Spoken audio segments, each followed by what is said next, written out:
This is the Miller family from Provo, Utah. We are the Millers. I'm Griffin Miller, and this is Carly Miller.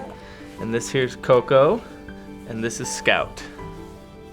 They're wonderful. They have brought us so much joy and happiness, and we really couldn't imagine life without them. Not long after having a son, Carly became pregnant with twins. We were just so happy. It was kind of like crazy. We're having twins, you just didn't expect it. But the babies were sharing a placenta, and there was a possibility of a serious condition called Twin-to-Twin Transfusion Syndrome. It was a pretty emotional day. It feels like we got told everything in a matter of about 2 or 3 minutes. Our babies, they shared a placenta, but they also shared veins and arteries in their placenta. Coco was giving Scout all of her nutrients. Scout was getting everything, so her heart was working too hard as well.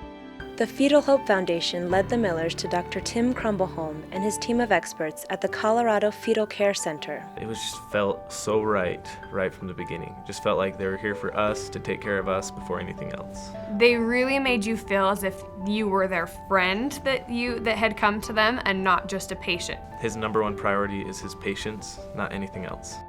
First, Carly and Griffin flew to Denver for an amnio reduction procedure.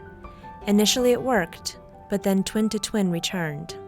I would go under local anesthesia and I'd have an epidural, and they went in my side. He doesn't just go in and start lasering. He goes in first and finds all the connections, and then he tries to laser those connections as fast as possible. Dr. Crombleholme welcomed them back to the Colorado Fetal Care Center for surgery on October 9th, 2012. I was very scared. Yeah. Not scared that I was in the wrong hands, or just scared. It's out of your control, but it's necessary. Yeah, it's almost like you know what's going to happen if you don't have the surgery, so you have to do something about it. And luckily we had all the confidence in the world in the people that, we put our faith and our trust in these people's hands, and luckily it's like we couldn't have picked a better, fit, so. Yeah. Carly and Griffin had to wait a full day to find out if the procedure had worked. They did an ultrasound on us, and the best news in the world was when she said, well, there's still 2 heartbeats. Yeah.